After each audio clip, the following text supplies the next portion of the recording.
How do you suggest starting the day with confidence and maintaining throughout? How do you think I can keep my motivation up during the school year / burnout? What is it like living with chronic illness while trying to be high achieving? But they don't see like the fatigue, they don't see the inflammation, the pain, or what it takes to keep going. I nap every single day. I have to take like a 2-hour nap every day to keep going. I am tired all the time. I am exhausted. I pass out at times. Like there are times I literally faint from exhaustion. I've been talking to this guy for almost a year. He says he cares about me and always comes back. But every time I ask where this is going, he says he's not ready for a relationship. What does Chicago Barbie actually mean? What's the hardest thing you've gone through that changed you? What's your favorite thing about each of your siblings / family members? Where do you get your eyes from? What's one insecurity you still struggle with? What do you hope people feel after listening to your podcasts? Hi everyone, and welcome back to yet another episode of Literally My Life, the podcast hosted by none other than Chicago Barbie. I'm happy to be back because today's episode is a very special one that is very near and dear to my heart. We're going to be doing an Ask Alex episode, and we're going to be doing a Q&A at the end. I asked you guys for your answers. I asked you guys for your questions on our social media, so make sure to follow our social media. The links are in our episode description below. And you guys submitted lots of them. Lots of them. I wasn't able to get cards printed out on time, so I'm going to be reading these off of my phone, but I don't really care. I'm really excited. So our first part of this episode is going to be me giving you guys advice. We're going to be doing like an Ask Alex. And then our second part of the episode is me answering all of you guys' questions, so it's going to be like an Alex answer split into two. This might be a longer episode, but whatever. I missed yapping to you guys. And I don't really have an outline. I just have the questions. So let's get into it. But before we get into it, make sure to follow Literally My Life social medias in our episode description below, and make sure to subscribe to our blog and subscribe to our YouTube and our blog. Okay, I'm already stumbling. Let's just hope this runs smoothly.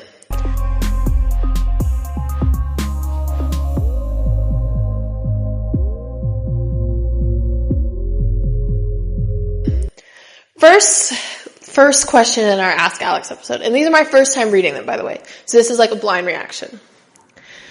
I have very little self-confidence, like in my personality and especially my body. I find it really hard to put myself out there, especially with guys, but I know that I'm in my prime years and don't want to let them go to waste. How do you find that self-confidence and keep it? Also, I love you and your podcast dearly. Well, I love you. That's very sweet. I used to be the exact same way, especially when I was like 13, 14. I used to compare myself to girls on the internet, and I was so insecure in myself and my body, and it was just bad. People will treat you the way that you feel about yourself. I've definitely noticed that. So once I started to look at myself differently, it was like really easy for me to look at guys and relationships and that stuff differently because they looked at me differently because I liked myself. The best key I would give you to that, to not wasting your prime years, is this quote that I saw on the motivation app, and it's so true. It's to wish you were someone else is to waste the person that you are. You cannot spend your life hating who you are because you can never change it. You can never escape the skin that you're in. So you might as well learn to love and accept it. That's a really good question. Second one.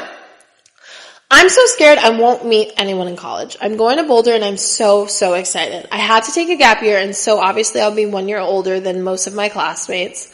I really want to fit in and do everything I can, but I also don't drink or smoke, and I'm afraid I just won't fit in. I really want to party and make the most friends. I guess I'm just not sure how I should go about it. Well, I have to say, as someone who just wrapped up freshman year, I remember that feeling. I remember going in like, oh, I want to make friends. I want to go to parties. I don't know how to, make my way around. And I'm nervous because I'm from Chicago and most of these kids are from Colorado. How am I going to make friends? Let things just happen naturally. You will make friends literally everywhere. You won't just make friends at frat parties. You will make friends in classes. You'll make friends with the girls in your dorm. You will make friends in the C4. You'll make friends anywhere. Making friends at Boulder is not that hard. Keeping them is the hard part. Next question.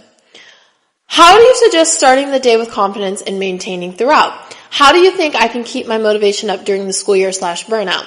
I am very motivated to be my best, but sometimes I fall short and it brings me down. Thanks. I'm the same way. Like, I'm not even kidding. I'm so motivated. So much determination runs through my body, but I fall short for sure. I run myself dry and I fall short, and then it's just really sad and like dry. I would say starting my day with confidence, my thing that I always start my day with is prayer. I feel like when I start my day in prayer, my day just goes so much better and so much smoother. Like, I start my day off and I don't get on my phone. I will read my Bible and I'll write in my journal, and that really sets the tone for my day. And I kind of write down what I want to happen throughout the day and how my intentions for the day. I know that sounds very Mel Robbins, clean girl, oh, this is what you're supposed to be doing. But it actually does make a difference. It really does make a difference.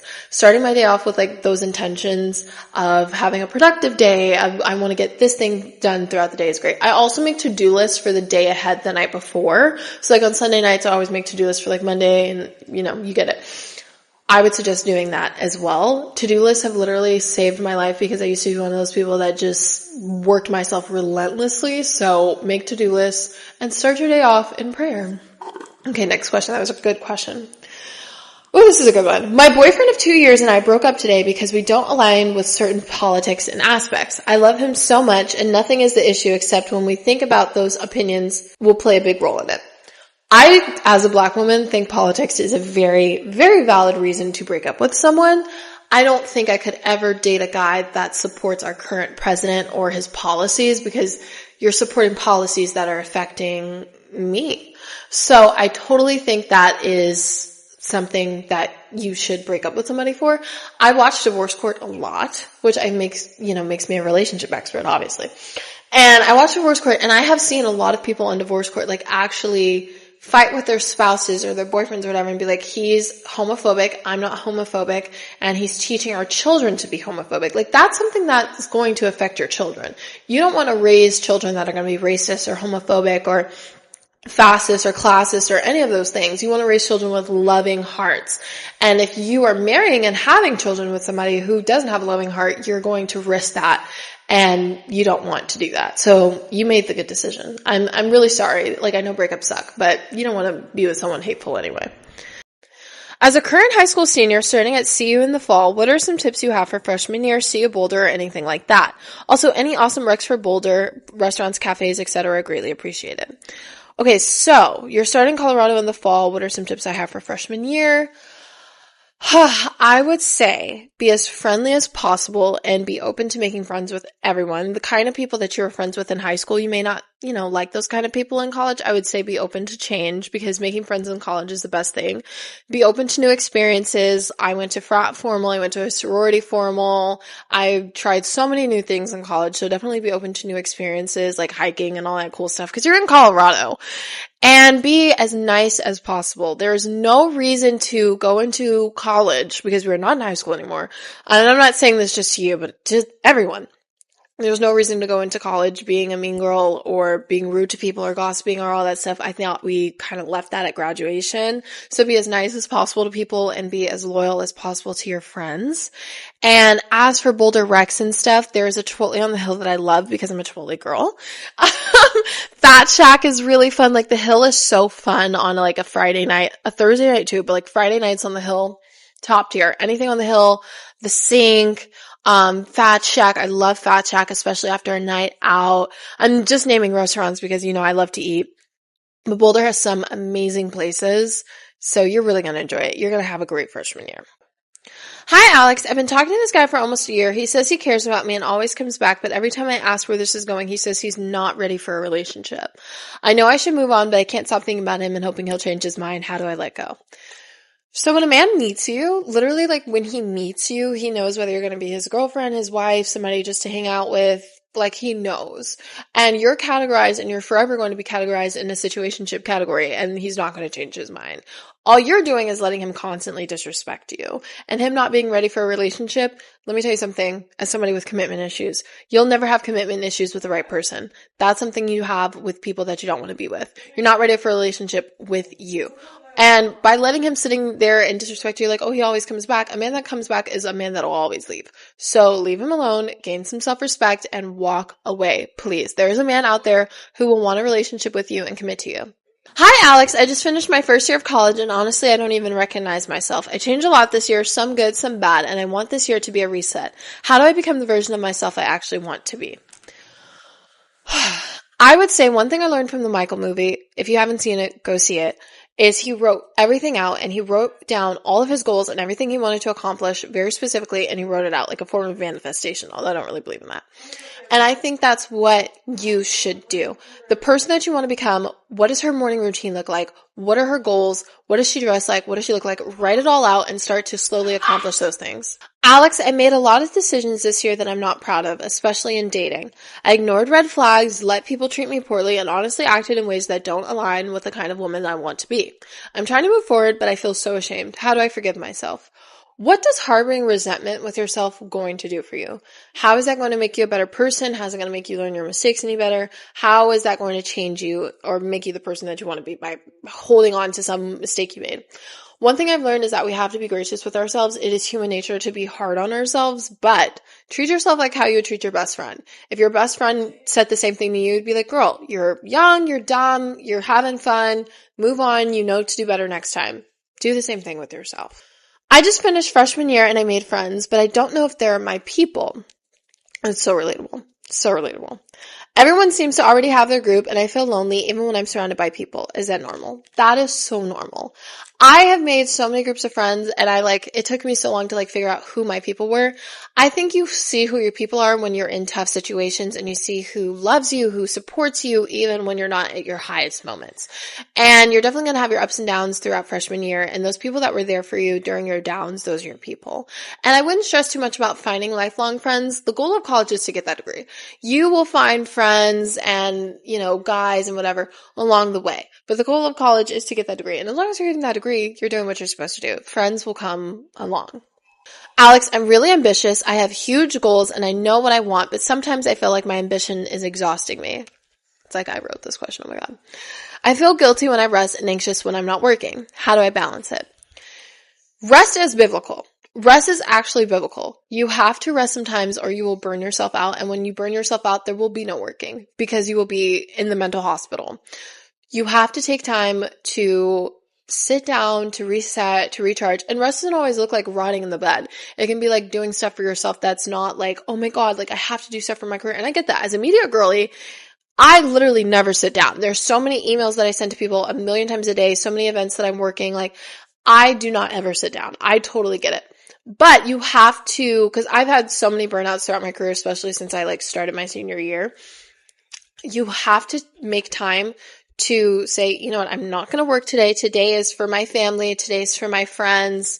Today is for me to just go to a baseball game and just watch the game and not send any emails. You have to make days throughout the week so that you don't burn yourself out. Last one for our Ask Alex segment.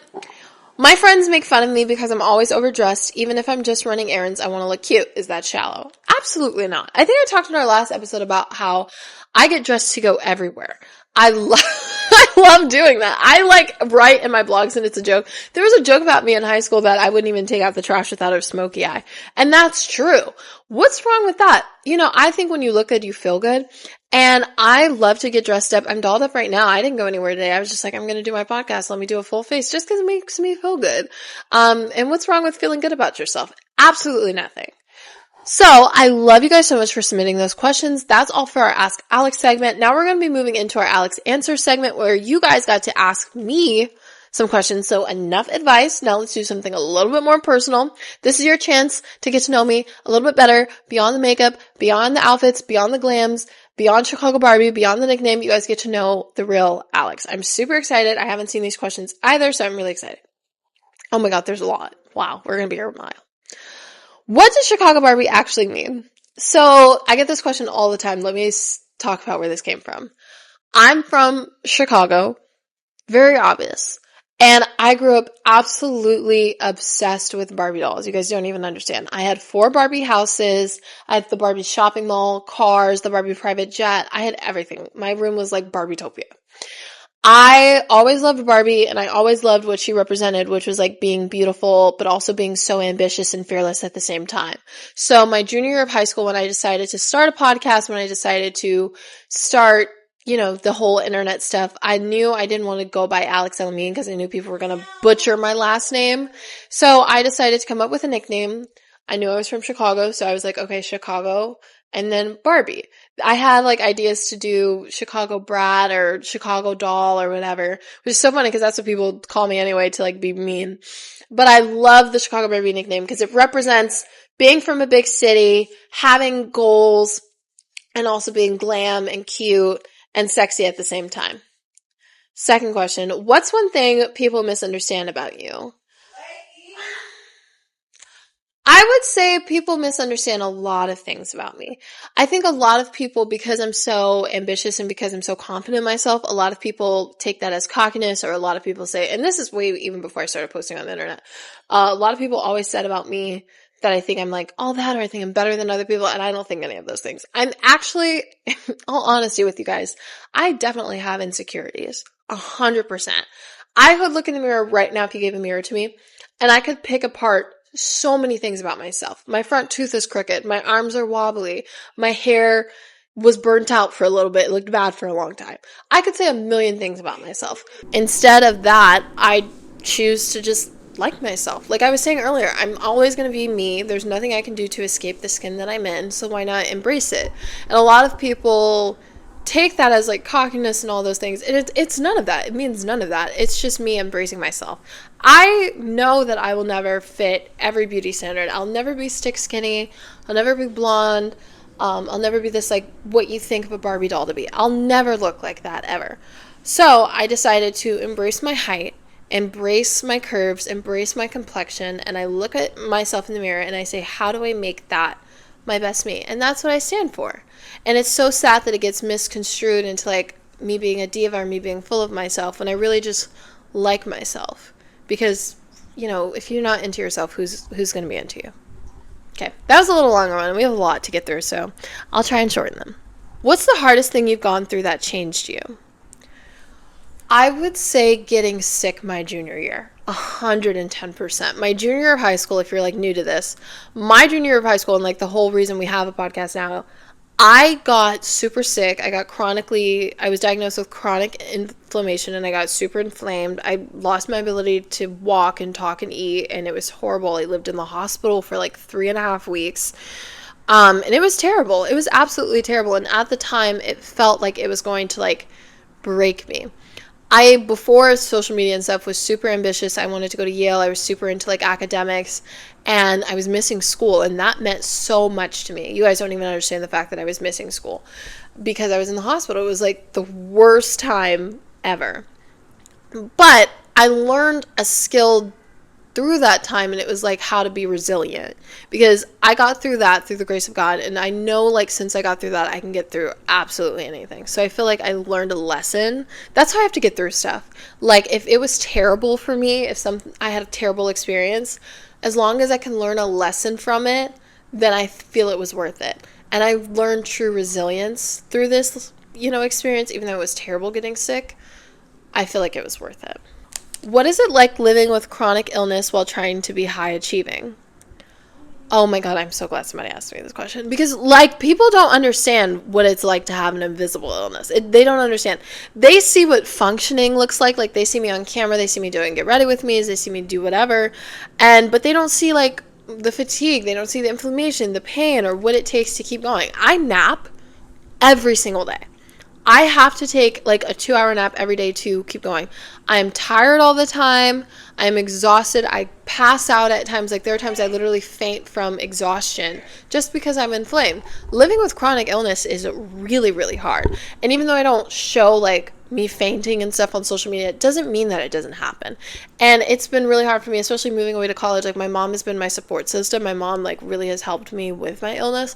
Moving to college, having to do it on my own, I really struggled my first year, because there would be times like I would come home from class and I would pass out. Like I have assignments to do, I have things to do, but I'm like so inflamed, I'm going to come home and pass out for 6 hours and then wake up at 2 o'clock in the morning and try to go back to sleep. Like it was just so hard for me. So living with an invisible illness is hard, but I am so dedicated to learning to maneuver through that and be resilient. But it's hard. It is really hard because a lot of people don't like to recognize invisible illness. What's your relationship with your family like? Oh my goodness. Okay. I am so close with my mom. I am such a mama's girl.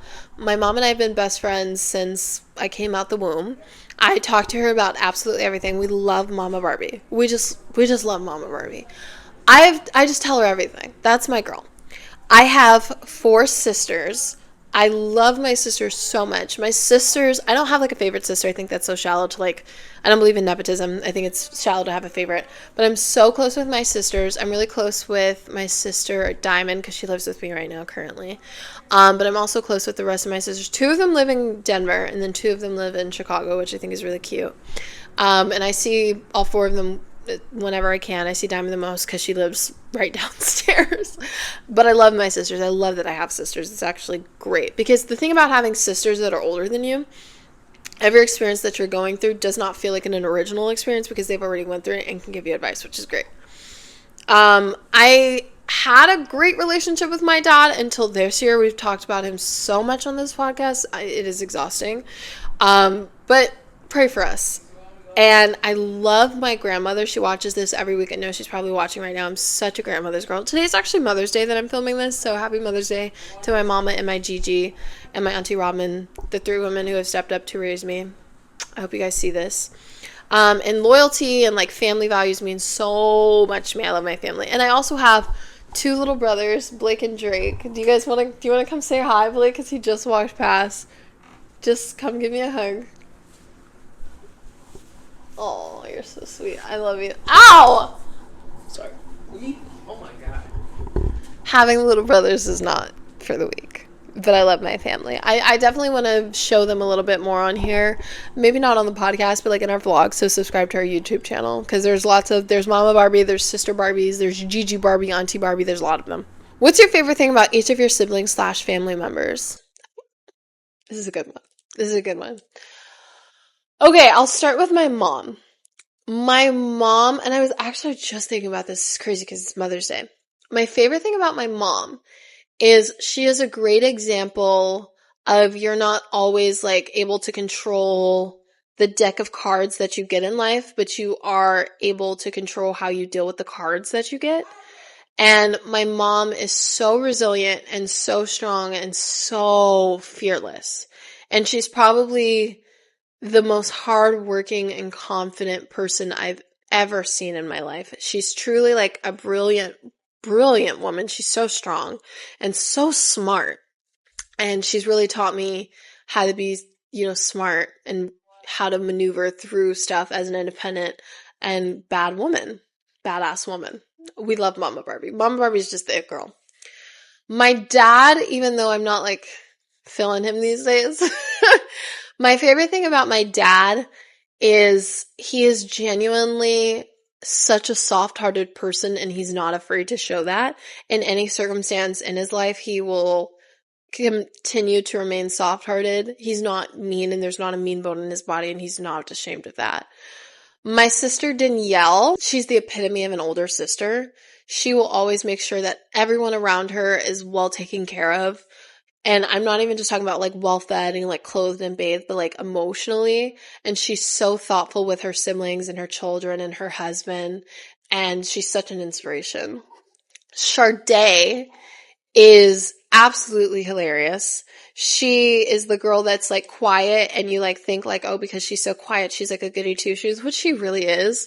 But she's so funny. Her humor is absolutely unmatched. She's like my twin flame. That's my girl.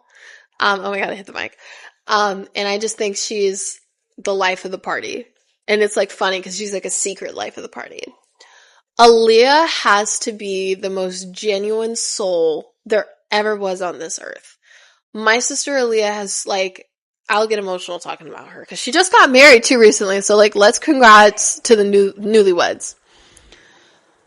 Aaliyah is such a genuine person. She has such a genuine soul and she wants everyone around her to win.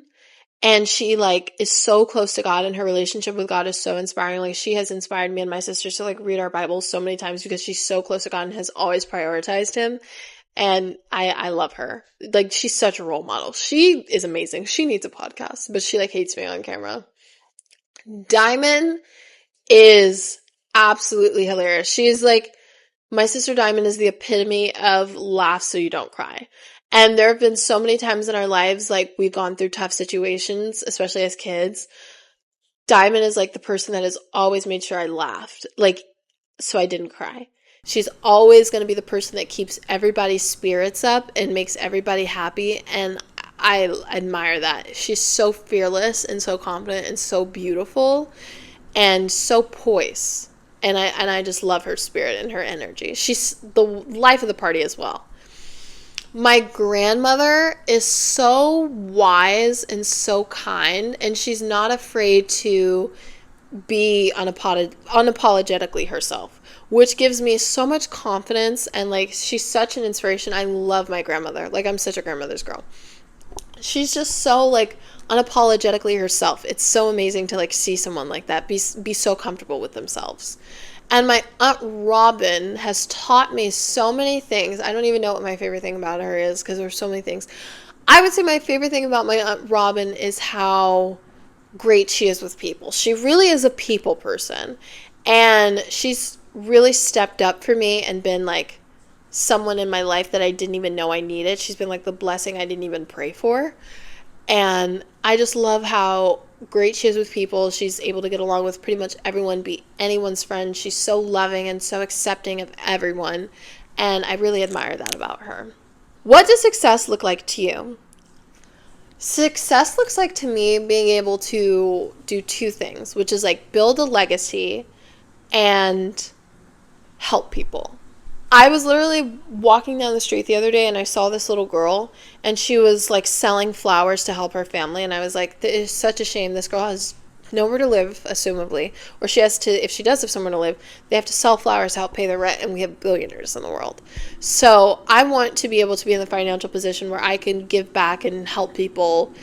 I think we don't take material possessions to heaven, so it's not the biggest deal to like keep all this stuff and have Birkins when there's people that don't have a house. What do you want your future to look like? Okay, I have written this down a million times. I definitely want to have a law degree. I want to be into hosting and be a play-by-play broadcaster. That is my dream. I love football, like so much. Football has given me so many opportunities in this life. And I want to pursue being a play-by-play broadcaster as a career. I definitely want to get a law degree and possibly be a sports and entertainment lawyer in the future, which I think would be really cool, especially after the play-by-play broadcasting stuff. So I have a really exciting career ahead of me. Stay tuned for that. And I definitely want a family. I want to adopt children. That's like been a dream of mine since I was probably 13 years old. I want to adopt at least 2 or 3 kids and raise them and obviously get married, but that'll come during its time. And I just want to be happy. I want to love God and I want to love other people. My weight. Growing up, I was totally overweight. I can admit it.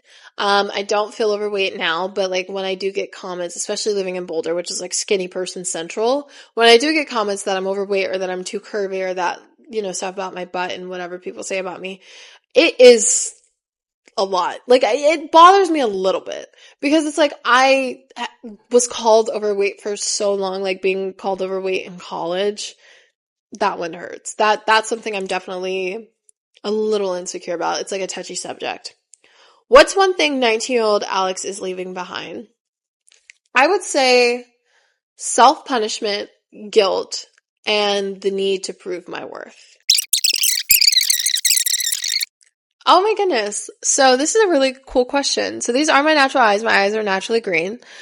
My mom has these beautiful, gorgeous light blue, like not light blue, light brown eyes. They're gorgeous. And my dad has these like hazel eyes. And my grandmother on my dad's side had bright blue eyes. And my mom's grandfather had bright blue eyes. And so I think it's like a recessive gene because I was born with blue eyes. But it's crazy that I even gotten blue eyes because none of my siblings have them. So I think I'm special. I think it's fun. That's a really cool question. Who in your family are you most like? Your mom or your dad, or are you a mix? I would say I'm like both of my parents in the best ways. I'm very resilient and very ambitious and hardworking like my mom, but I'm also like a soft-hearted person like my dad. But honestly, out of everyone, I think I'm the most like my sister Sade and my Aunt Robin. I think I see their personalities a lot in me. How did you meet your best friend? I love talking about her. So, I've had the same best friend since I was in the 6th grade. I met her because I was transferring into this school. We went to this elementary school together.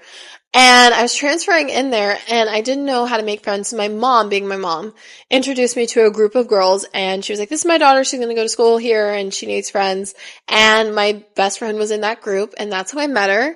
And when I started going to that school, she was like, what class you're in? And we were in the same class and we just clicked and we've been best friends ever since then. What's something small that instantly makes your day better? Something small that instantly makes my day better. Sunshine. I'm not even getting sunshine. I live in the sunniest state, Colorado. So I love seeing the sun shine outside. It literally makes my day. What's your comfort show / movie? Grey's Anatomy, Friends, New Girl, Maury, Divorce Court, and the whole Real Housewives franchise. What's your favorite thing about being from Chicago?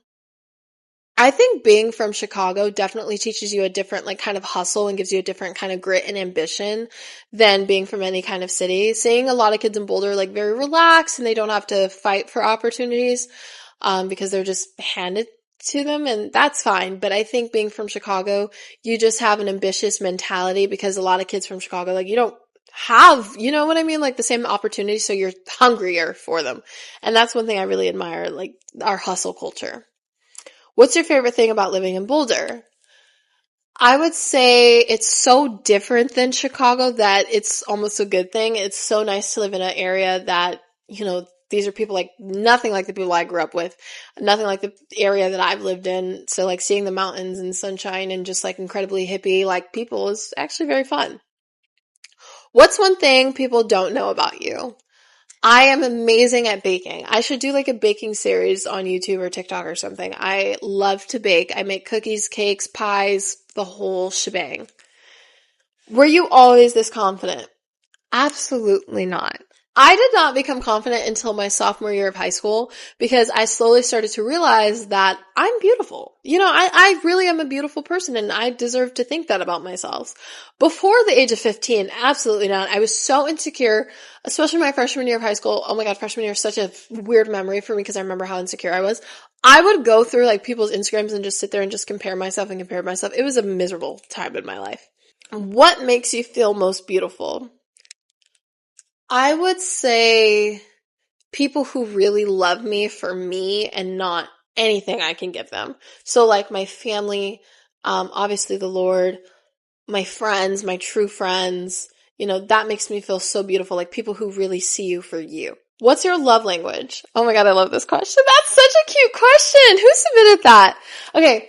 My love language, I would say definitely physical touch is the first one. I am such a touchy person. Even when I meet people from the internet online, they're like, oh, I've seen your videos. I always love to give hugs to my fans. Oh my God. Because it just means so much to me. That's how I show love. Quality time is a big one as well. I love spending time doing activities with a person that I love that I know they love because I feel like I'm pouring into them. And receiving gifts is also a big one. If you want to get into my heart, I like Louboutins. What's your ideal Friday night? Going out. A girl dinner and then getting ready with the girls, going to a club and coming home with the person that you love. Absolutely. And watching Grey's Anatomy with your cats after. Oh my God, a girl can only dream. And this whole night would happen in New York. Just cause. What kind of woman are you trying to become? A softer one, a wiser one, a more determined woman, and a more consistent woman. What do you hope people feel after listening to your podcasts? I hope people feel like everything's going to be okay. There's so many times I have genuinely freaked out and thought the world was ending. And I want literally my life to kind of be the sentiment to show this is a confusing age. You're going to be going through a lot of things, but everything is going to be okay. And I want to be the peace and give people the comfort that I wish I had. And I want to be the big sister to people that I wish I had because there were so many experiences that I went through that I really wish I had someone to be you're going to be okay. You're going to be okay. High school ends, the teenage angst ends, you become an adult and life becomes a lot better. And that's what I want to be for you guys. Do you actually feel as confident as you seem online or is some of it a performance? I'm definitely No, I'm really this confident in real life. Like, it's not faking it till you make it. Like, I actually feel this way. As I should. As I should. What's one thing about your life that people glamorize that's actually really hard? Being on social media. And the only reason I say that, I'm not one of those out of touch influencers. Like, I'm so grateful for every opportunity I get from social media. I would just say, like, the hate that you receive from it is very real and it is hurtful. And just having people like constantly be at your throat or like pay so much attention to your life, it can be very, very hard. What has this past year taught you about yourself? I think this year has taught me how much I value independence and how much I like to be alone. What's something you're still actively healing from? Definitely being sick. That's something that will like kind of haunt me for the rest of my life. What's the best thing your mom ever taught you? To not get upset. Just to automatically, like, you don't have to sit there and cry and break down because something went wrong. Fix it. What was Alexandra like as a little girl? That might be a question for Mama Barbie. She might have to join us soon. I kind of was the same way as a child. I feel like I was the same person. I was the same way. I was super confident, super independent. I used to just like play dolls in my room, watch like Disney Channel. I feel like I'm still super childlike because I love a lot of elementary things. I went to summer camp every year from the ages of 6 to 12, so I played like a lot outside. But I was still super ambitious, super fun, just, into childlike things. Be honest, how long does it actually take you to get ready? I love your get ready with me. That's very sweet. It takes me about 2 to 3 hours to do hair and makeup and outfits. What's one beauty habit you'll never give up? Facials. Absolutely. Get facials, please. That is the best investment you will ever get in your, like, for yourself. What's your toxic trait? A lot of things. I actually don't think, I'm scared of commitment. I'm definitely scared of commitment at times. It's not that I'm scared of like being committed to someone. Like, it's not like I'll meet someone and be like, okay, I can't be in a relationship. It's the thought of getting her heart broken. That's like my thing. I'm so scared of getting my heart broken. So I do like avoid committing at times. Have you ever been truly in love? I would say one good time. One good time with one really interesting person. And I have not been in love since. And I don't know if I ever want to be in love again. It wasn't a terrible experience, because I think being in love is like the closest thing we'll ever experience to magic. But it was not the best one. What's one lesson men have taught you? To always prioritize yourself. Because a man will always prioritize him. Are you dating anyone right now? Please be honest. I am not. The Chicago Barbie is single. What's something you want in your future husband? I have to marry a man that loves God. Like, I want a guy who's so on fire for God, because I feel like when you marry or date somebody who's on fire for God, you automatically become on fire for God as well. So I want to like marry someone that's like, girl, we're going to church. It's a non-negotiable. Like, get up, we're going to church. Or like, let's have Bible study. Because I feel like that'll keep me locked in and disciplined in my word. What does your dream life look like in 10 years? I think I already kind of answered this, but I would love to be doing play-by-play broadcasting, still working in football. How old will I be? I'm 19, so I'll be 29. I would ideally like to live in New York or LA, one of those two. I don't know if I want to be married yet and have children, but I would definitely love to have a good group of girlfriends other than just Sky and I. Like, we need like a few other girlfriends. And I want to be hosting. Like, I need to be hosting and, further along in my career. Do you still want to go to law school? Abso-freaking-lutely. What's the biggest thing you want people to remember about you? I want people to remember my heart. I have a very genuine and like pure heart. I'm very childlike, very innocent, very fun. And I want people to remember that. I want people to remember how kind I can be. I have my off days. I definitely have days where I can be diva-ish or whatever. But I want people to see that. I want people to remember my heart more than anything, more than what I've looked like, more than the things I've said, more than the things I've done. I want people to always remember, like, because people will always remember how you made them feel. So I want to make people feel the best they can around me. Okay, it's our last question. What do you want literally my life to become? I have such big dreams and aspirations for literally my life. I have to lock in because I have so many other projects these days that it's so hard for me to balance the podcast and the show and vlogging and football and everything that I'm doing these days. But I have aspirations for literally my life to be recorded in a professional studio and for us to have like a team of producers instead of just one, and for it to be on the best-selling podcast list, like the most listened to podcast list. I would definitely love that. Like, I have so many aspirations for literally my life. It's something so personal to me. So let's pray for that one. But I also want literally my life to become a platform for girls. Like, you know, when you're having a problem, like, I know Alex has an episode about this and you just turn on literally my life. Like, that's what I want. Those are all of my answers to all of your questions. I hope you guys got to know me a little bit better. I think this episode was so fun. I love doing this. I love giving you guys advice. I love talking about myself, my favorite thing to talk about. But this has been an amazing episode. Let me know if we should do this again, because I would love to do it again. And I love you guys so much. Thank you guys for listening to yet another episode of Literally My Life. I'm happy to be back. We're going to have a great summer, and I will see you guys next week. Bye.